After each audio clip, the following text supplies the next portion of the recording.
नमस्कार मित्रों, मैं एस्ट्रोलॉजर डॉक्टर रोहित आनंद वर्तमान वीडियो में आपका इस विषय पर ज्ञानवर्धन करने के लिए आया हूं कि यदि आपकी कुंडली के 7वें भाव यानी कि विवाह स्थान के ऊपर सूर्य आके विराजमान हो जाते हैं तो अन्य ग्रहों के साथ उनका क्या प्रभाव रहेगा विभिन्न स्थानों पर। कि यदि सूर्य शुभ है यानी कि जो लाभ का स्थान है, दूसरा स्थान उस पर चंद्रमा विराजमान है या फिर मंगल है या फिर बृहस्पति है, और जो आपके सूर्य हैं वो आपके 7वें स्थान के ऊपर विराजमान है, तो ऐसा व्यक्ति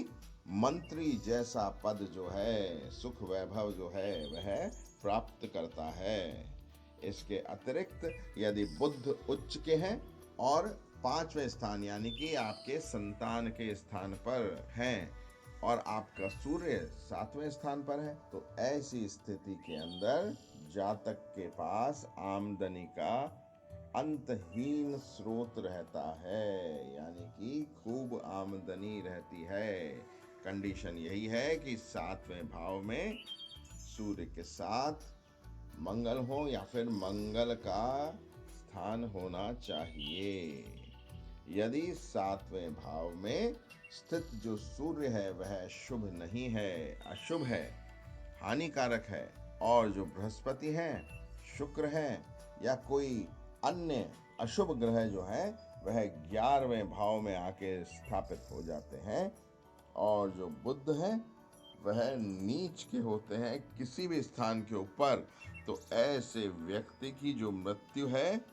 वह किसी ना किसी लड़ाई झगड़े मुठभेड़ के अंदर, एनकाउंटर के अंदर होती है। और सिर्फ उसी व्यक्ति की मृत्यु नहीं होती, उसके परिवार के कई अन्य सदस्य भी उस एनकाउंटर में, उस मुठभेड़ में अपनी जो जीवन है उसको गंवाते हैं, उनकी मृत्यु होती है। 7वें भाव में हानिकारक सूर्य हो और जो मंगल है या फिर शनि है वह दूसरे या 12वें भाव में स्थित हो,